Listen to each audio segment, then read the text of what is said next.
plan d'action dans le Conseil de sécurité est actuellement le même que dans toutes les autres organisations multilatérales où l'Estonie participe. C'est de faire de transparence pour faire un système plus accessible pour les pays qui n'ont pas assez grand pour lire millions de fax par jour, qui ont une nécessité d'un système efficace. Et aussi que notre système multilatéral représente tous les intérêts des pays globalement, plus exactement. Par exemple, l'Estonie soutient que l'Afrique pourrait avoir au moins une place permanente dans le Conseil de sécurité. C'est très important pour nous que les pays d'Afrique seront représentés correctement dans le Conseil de sécurité. Mais il y a aussi un point peut-être un peu spécial pour l'Estonie, que les autres pays n'ont pas en ce moment assez développé numériquement pour comprendre exactement quels sont les risques et les opportunités dans le numérique. Et comme on travaille beaucoup avec votre pays, avec votre président et les autres pays en développement sur ces questions de développement numérique, pour donner une opportunité d'utiliser les technologies pour trouver la croissance économique, il faut qu'on prenne aussi la responsabilité dans le Conseil de sécurité pour protéger nos environnements Internet, nos environnements numériques. Parce que si vous avez un écosystème qui représente le secteur privé, le secteur public, ça développe aussi un risque sur votre souveraineté, sur votre économie. Parce que les actes contre la cybersécurité des pays, ça existe déjà. Mais on ne prend aucun acte dans le Conseil de sécurité, même pas quand on discute les conflits concrets, on n'arrive pas à discuter le côté numérique de ces conflits, mais ça existe déjà. On peut penser de l'Ukraine, par exemple. Il y a 4 ans, la guerre entre l'Ukraine et la Russie a commencé, et la Crimée était occupée. Il y a aussi les perturbations cyber, perturbations numériques contre les systèmes d'électricité, par exemple, en Ukraine. Et donc, il faut même la résolution des conflits prendre ces côtés numériques avec tous les autres éléments de résolution. Et c'est ça que l'Estonie veut faire dans le Conseil de sécurité. Comme ça, notre compréhension internationale, comment notre loi internationale analogue peut s'appliquer dans le numérique aussi.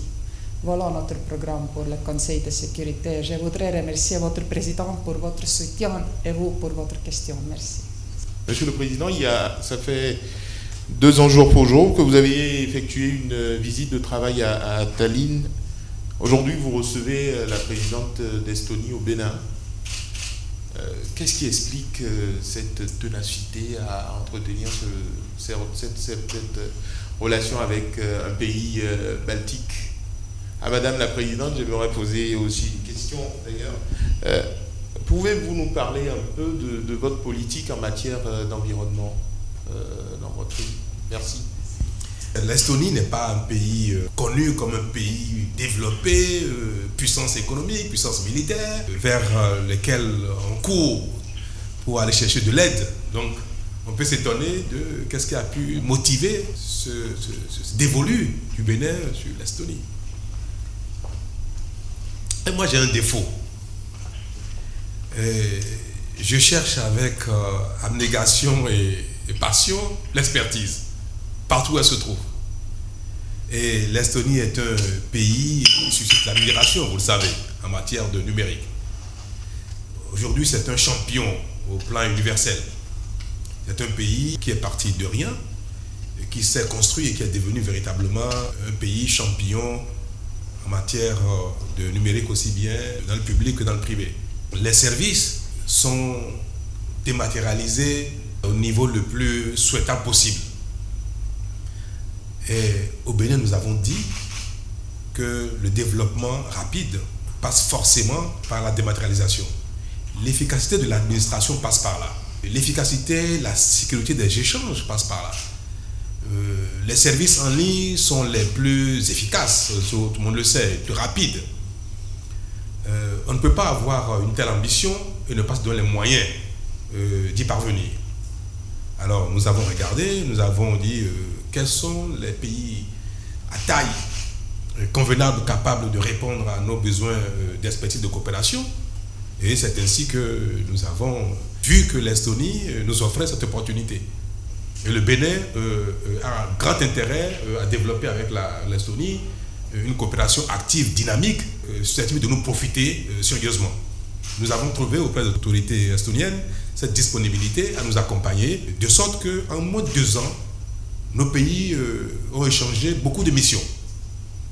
Le sous-secrétaire d'État aux Affaires étrangères de l'Estonie est venu ici moins d'1 an après ma visite en Estonie, c'est-à-dire en avril 2017, avec une forte délégation pour apprécier l'environnement local et voir qu'est-ce que l'Estonie peut nous apporter dans le domaine de la gouvernance numérique. Nous avons envoyé des missions là-bas entre-temps. Le patron de l'Académie de la gouvernance numérique est venu ici au Bénin et tout récemment, le ministre de l'économie numérique du Bénin est allé en Estonie. Donc, il y a déjà une coopération assez dynamique qui est en place.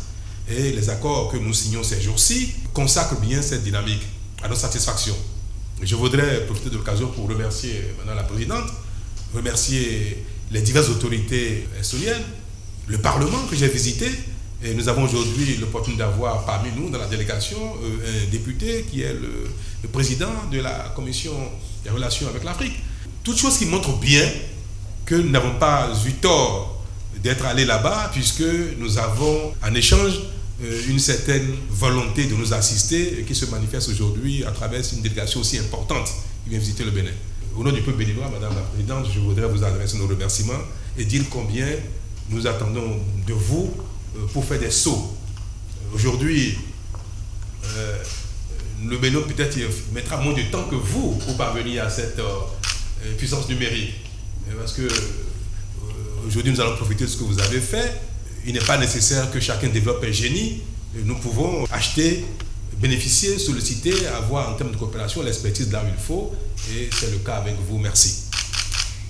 Merci encore une fois. Et je voudrais ajouter, si je peux, que en fait, cette fois déjà, on a une entreprise nommée Cybernetica qui va signer un contrat ici. Il y a 2 autres qui n'attendent qu'un accord de votre ministère des Finances pour signer le contrat de coopération dans votre pays, de développer le numérique aussi. Mais ce n'est pas seulement numérique entreprise, même si c'est assez important. En fait, on est là dans la région aussi, dans MINUSMA, par exemple. Vous êtes dans MINUSMA de l'ONU, l'Estonie est dans MINUSMA. Maintenant, on est aussi avec les Français dans l'opération Barkhane en Mali. Donc, notre présence ici peut démontrer peut-être la responsabilité de tous les membres de nos organisations multilatérales. Je ne parle pas seulement de l'ONU, mais aussi de l'UE. Là, dans ces régions, on représente toujours une présence de l'UE. Quand je viens ici, l'ambassadeur de l'UE, parce que l'Estonie n'a pas beaucoup de sa représentation diplomatique dans tout le monde. Donc, on travaille avec notre partenaire. Comme vous travaillez avec les pays des régions, vous avez une agence commune, un espace économique plutôt commun dans ces régions. Et on l'a en Europe. Donc, nous sommes des pays qui ne sont pas si grands, mais nous représentons un espace bien plus grand dans ce monde globalisé que c'était peut-être il y a 20 ans ou 30 ans. Et encore une fois, numérique fait rien de géographie. Géographie, c'est rien maintenant dans cette centenaire. Et ce que je veux dire sur le climat, c'est exactement la même chose. Parce que l'Estonie a dématérialisé, numérisé tous nos services publics, on peut sauver chaque mois une montagne de papier assez haut qu'une tour d'Eiffel. Imaginez si tous les gouvernements en Europe pourraient faire ça pour notre planète. L'Estonie prend responsabilité pour le développement du numérique dans tous les pays de l'Europe.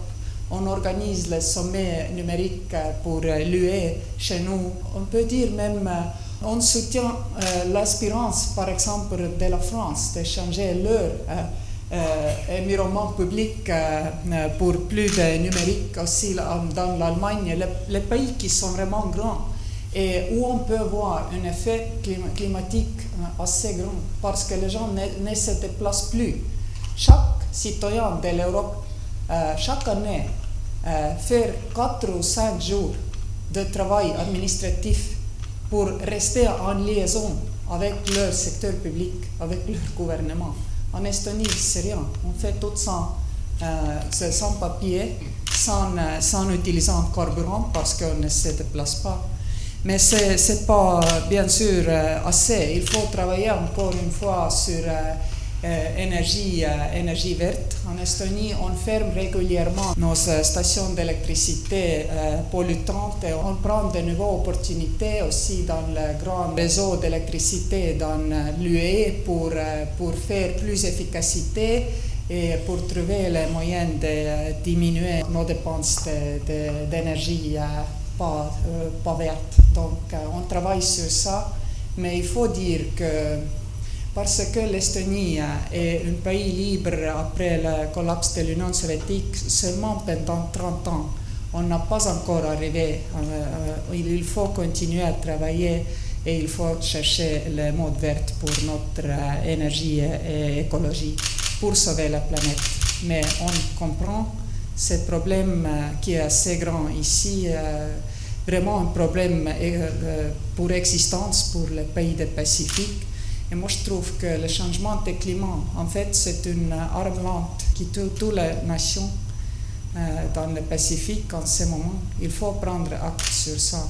Ce n'est pas seulement quelque chose qui nous arrive, c'est quelque chose qui va être une agente de génocide contre les nations qui n'ont que les petites îles où ils existent. Donc, on prend notre responsabilité et on continue à presser sur le développement des planètes vertes. Merci pour ces questions. Quelle est la position de votre pays, l'Estonie, sur la question de la migration? Ensuite, le président de la République a dit tout à l'heure, aujourd'hui en termes de numérique, l'Estonie représente une puissance. Quel conseil, quel message avez-vous à adresser à un pays comme le Bénin qui aspire également, qui a également beaucoup d'ambition par rapport à ça? Ma dernière préoccupation, c'est pour le président de la République, Excellence, Monsieur le Président. Dernièrement, à maintes occasions, vous avez dit que l'aide publique au développement a fait ses preuves et que désormais, il ne faut miser que sur les investissements. J'ai bien envie de vous demander quelles sont les perspectives que vous envisagez pour la coopération entre le Bénin et l'Estonie en termes d'investissement. Merci. Merci. Question de migration, c'est un problème, mais aussi une opportunité dans ce monde. Et comme un petit pays, l'Estonie a vu beaucoup de non-gens aussi sortir de l'Estonie. En fait, l'Estonie est un pays d'où plus de migration a parti qu'un pays de destination pour les migrants de ces continents, des autres places. Mais quand on a vu une grande croissance économique, on comprend que ça va changer. Donc il faut avoir une situation régularisée et c'est pour ça que l'ONU a préparé cette compact migratoire qui sera accepté en décembre à New York. Avant ça, vous savez bien, il y aura aussi une conférence à Marrakech où les pays qui veulent faire des discussions sur ces compacts peuvent faire leur position. La position d'Estonie est claire. Notre Parlement a voté sur ces questions, clarifiant la position d'Estonie et ils ont pris une position positive, supportante ces compacts. Et notre ambassadeur à New York, s'il y aura un vote, parce que peut-être il n'y aura pas un vote, pas du tout, ce n'est pas nécessaire si aucun pays ne demande un vote, mais s'il y aura un vote, l'Estonie supportera bien sûr les compacts migratoires de l'ONU. Voilà, c'est notre position. Et aussi, moi je trouve que l'opportunité de trouver dans toute liberté du travail dans l'autre pays de l'Afrique d'où on n'est pas d'origine, ça trouve beaucoup d'opportunités pour les jeunesses d'Afrique de développer leur aspiration ici dans ces continents. Et l'Estonie travaille avec l'Union africaine pour développer assez une coopération numérique parmi les pays d'Afrique. On espère que ça va aider aussi l'Afrique pour avoir la 5e liberté, la liberté numérique, qui peut-être aide les gens de travailler dans les autres pays, même sans se déplacer de leur pays. Donc voilà notre programme positif pour la migration. L'investissement privé est le facteur permettant de manière durable le développement. J'ai dit, c'est vrai que l'aide au développement a montré ses limites.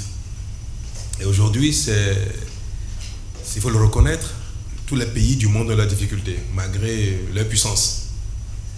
Et si l'aide au développement devait suffire, les pays comme les nôtres ne seraient plus au stade où ils sont. Nous savons de manière certaine que un franc investi dans le secteur public ou par le secteur public crée moins de richesse durable, moins d'emplois durables, moins de dynamisme économique que le franc investi par le privé dans le secteur privé. L'efficacité de l'investissement dans le secteur privé n'est pas comparable à ce qu'elle peut être dans le secteur public. C'est vrai qu'il n'y a pas que l'investissement rentable pour créer du développement. Il faut satisfaire les besoins qui, pendant un temps, ne pas être de la rentabilité, comme l'éducation. Dans certains pays, on va développer la santé, où les gens n'ont pas encore les moyens de se prendre en charge financièrement pour leur santé. Donc, il y a quand même beaucoup de domaines dans lesquels l'aide publique, le rôle de l'État, le rôle du public, les ressources publiques restent indispensables pour satisfaire les besoins. Mais le développement économique des pays constitue le véritable moyen du développement global des pays. Il faut que l'activité économique soit dynamique. Même dans un pays où l'éducation manque, la santé n'est pas au top, il n'y a pas les infrastructures. S'il y a une économie dynamique, les gens parviendront à satisfaire ses besoins dans le temps. Ils parviendront à financer l'école, à financer la santé, à financer les infrastructures. Donc, il est important pour nous de savoir qu'est-ce qui fondamentalement permet, tout doucement dans le temps, de faire face à nos besoins. C'est le dynamisme de l'économie. Et c'est pour ça que nous avons dit, et nous, je le sais, parce que mon parcours personnel m'en donne la preuve, si nous parvenons à faire du Bénin un pays dans lequel l'économie est dynamique, nous allons satisfaire tous nos besoins dans le temps. L'investissement privé, les PME, les entreprises doivent trouver terre d'épanouissement chez nous. Donc, partout où nous avons l'occasion de faire la promotion du Bénin pour attirer des investisseurs, pour que les gens viennent créer de l'activité économique, quelle qu'elle puisse être, grande, petite, moyenne, pourvu qu'il y ait une petite activité économique. La somme des activités économiques fera que globalement nous aurons un environnement économique dynamique qui va créer, comme j'ai dit, la richesse, des emplois, va créer des ressources, va permettre à l'État même de collecter des impôts pour faire face à ce qui est régalien.